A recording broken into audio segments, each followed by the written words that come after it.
Drugs माफियांच्या मुसक्या आवळण्यात ठाणे पोलिसांना यश आले। कल्याणमधील ड्रग्ज तस्करांच्या टोळीवर मकोका अंतर्गत कारवाई होती आहे। टोळीच्या म्होरक्यासह एकूण 17 आरोपींवर कारवाई करण्यात आली आहे।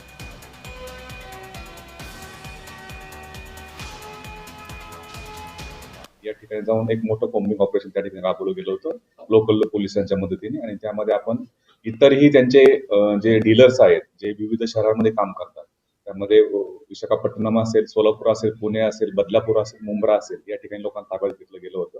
असे एकूण 13 आरोपी आपण त्याच्यामध्ये आतापर्यंत अटक केलेले आहेत। टोळीच्या म्होरक्यासह एकूण 17 जणांवर गुन्हे दाखल झाले। ड्रग्ज माफियांच्या मुसक्या आवळण्यात ठाणे पोलिसांना मोठं यश आलंय। कल्याणमधील ड्रग्ज तस्करांच्या टोळीवर मकोका अंतर्गत कारवाई केलेली आहे आणि या टोळीच्या म्होरक्याला अटक केली आहे। सोबतच 17 आरोपींवर कारवाई करण्यात आली आहे।